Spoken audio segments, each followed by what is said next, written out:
Bonne nouvelle pour la rentrée académique 2022-2023, l'École supérieure d'administration, d'économie, de journalisme et des métiers de l'audiovisuel ESAE vous ouvre les portes de ses différents sites. À Gbedjomende, à Bomé-Calavi, à Kpakpa et même à Parakou, l'université ESAE vous offre des bons d'études et des demi-bourses dans toutes ses filières en licence 1, 2 et 3. Et pour les 100 premières inscriptions en master 1 et 2, bénéficiez des demi-bourses. Nouveau bachelier, vous avez au moins la mention assez bien. Inscrivez-vous vite à ESAE et bénéficiez d'un bon de 50 000 francs CFA. Étudiants, étudiantes et nouveaux bacheliers, payez 200 000 francs CFA en sciences de gestion, sciences économiques, sciences juridiques et en administration des affaires en licence 1, 2 et 3 et 500 000 francs CFA en master 1 et 2, 250 000 francs CFA en administration générale, administration des finances, journalisme et métiers de l'audiovisuel en licence 1, 2 et 3 et 600 000 francs CFA en master 1 et 2. Alors, inscrivez-vous vite et profitez des offres exceptionnelles mais également d'un enseignement de qualité à l'université d'excellence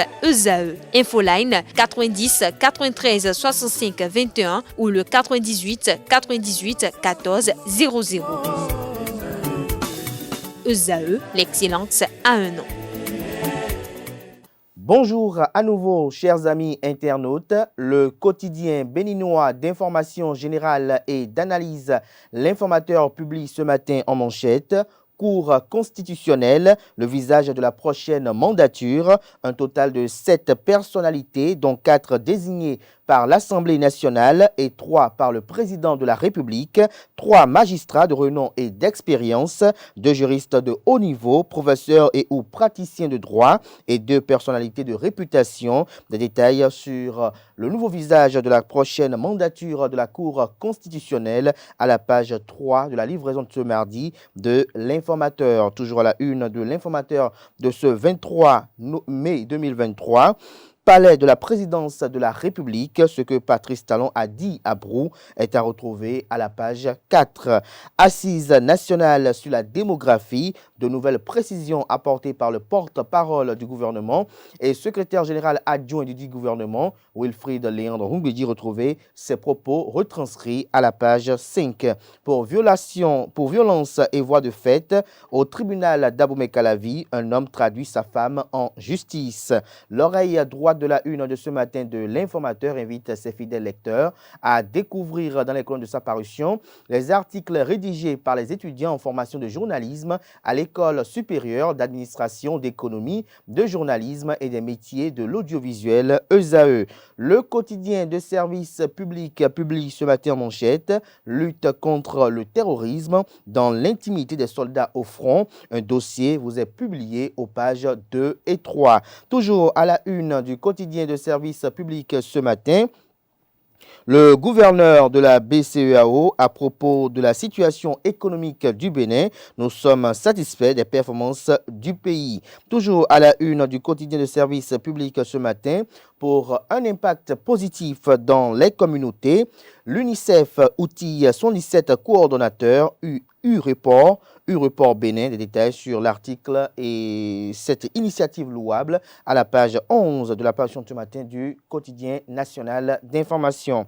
Fraternité ce matin en manchette parle de renouvellement des membres de la Cour constitutionnelle, les nouveaux visages de la 7e mandature. Dorothée Sosa, probable président, nous apprend le journal.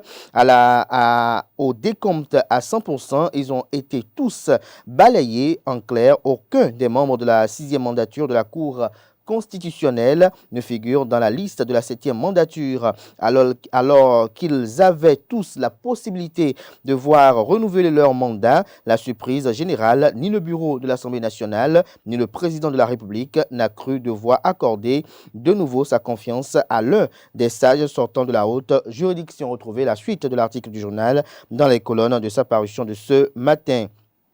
Le matinal ce matin en manchette: Cour constitutionnelle, les membres de la 7e mandature désignés. CV, curriculum vitae et album photo des 7 sages. Le journal nous apprend que Dorothée Kossi-Sosa, Nicolas Assogba, Michel Adjaka, Dandy Nyamou, Mathieu Adjovi, Vincent Akakpo et Aleya Aléa Gouda seront sauf cas de force majeure ou cataclysme les futurs sages de la haute juridiction. L'information dévoilée en fin de soirée d'hier, lundi 22 mai 2023, s'est très vite répandue au sein de l'opinion publique nationale et internationale, telle une traînée de poudre.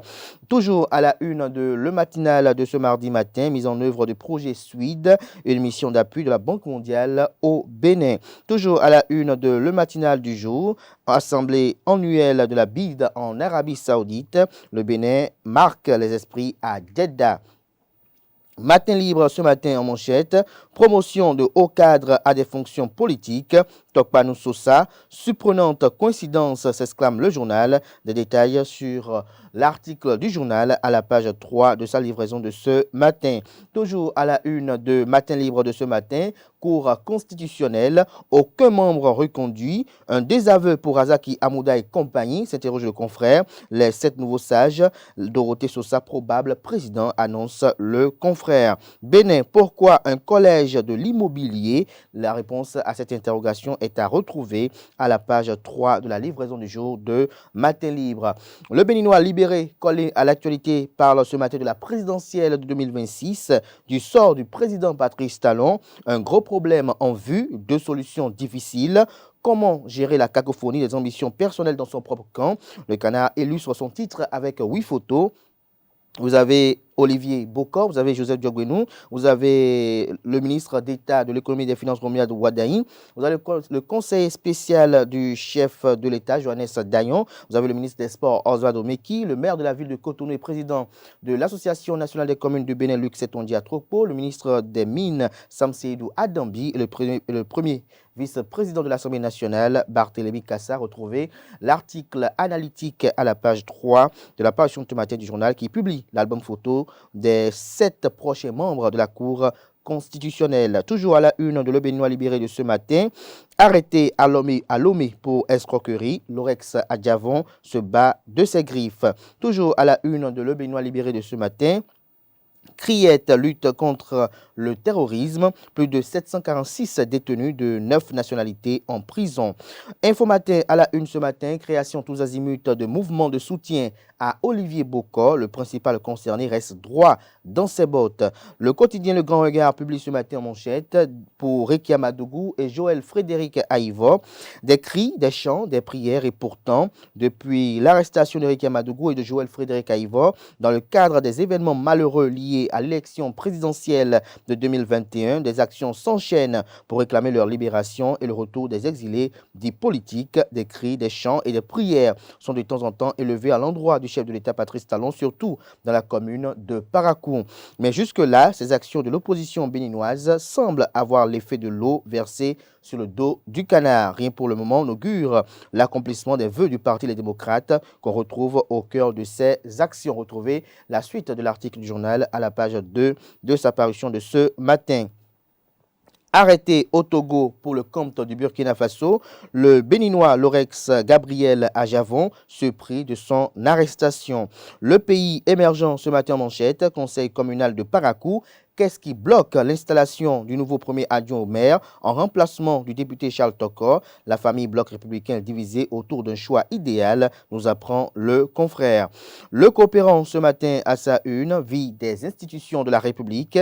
Les 7 sages de la prochaine mandature de la Cour constitutionnelle connue, Dorothée Sosa, le prochain président, nous annonce le confrère comme d'autres parutions de ce matin. Sortie médiatique au Novotel vendredi prochain, Plan international Bénin présente son rapport 2022 et annonce les perspectives pour les 5 ans à venir. Le Chasseur Info ce matin en manchette parle de campagne tolérance zéro au travail des enfants dans les secteurs à forte prévalence du Bénin. Aliad Matisse scelle le pacte de la protection des enfants avec les acteurs du plateau. Le point de cette étape est à retrouver à la page 3. Projet de dragage de sable, Jefa dénonce un désordre écologique en préparation. Le confrère de décryptage Info titre ce matin à sa une, production et commercialisation d'hydrocarbures, la nouvelle raffinerie de Dangote opérationnelle, 5 chefs d'État voisins présents à l'inauguration, Patrice Talon le grand absent. La cloche ce matin à sa une, mission d'appui de la Banque mondiale pour le suivi de la mise en œuvre du SWID Bénin. Les experts évaluent et apprécient les impacts du projet. Jean-Claude Cassi-Brou, au cabinet du président de la République, Patrice Talon. La BCEAO, satisfaite des progrès réalisés par le Bénin en termes de maîtrise de l'inflation et des perspectives au niveau régional. Retrouvez l'article édifiant à la page 3. Décès de Bilikissou Ali Machifa. Voyons témoignage de Abla Biotchani à l'illustre disparu. Il s'agit bel et bien du ministre d'État en charge de la coordination de l'action gouvernementale et également secrétaire général national du parti politique Bloc républicain. Nous passons à présent au journal Le Radar, palais de la Marina. Jean-Claude Brou, gouverneur de la BCEAO chez Patrice Talon. Le point de cette audience est à retrouver dans les colonnes de la page matin du journal qui fait savoir que pour atteinte sexuelle sur mineur, un pasteur est jeté en prison. Toujours à la une du même quotidien ce matin, Agence nationale d'identification des personnes ANIP, le directeur général Pascal Niamoulinda poursuit son périple. Il était dans les départements du Zou, des Collines et du Borgou. Le point de ces 3 étapes est à retrouver à la page 6 de la page matin du quotidien Le Radar, bien évidemment. Ce sera tout pour la présentation de quelques titres parus ce jour dans la presse locale. Les quotidiens sont disponibles dans les kiosques, également accessibles en ligne via leur site internet respectif. Place à présent au bulletin matinal d'information qui est présenté ce matin par Francis Fahami.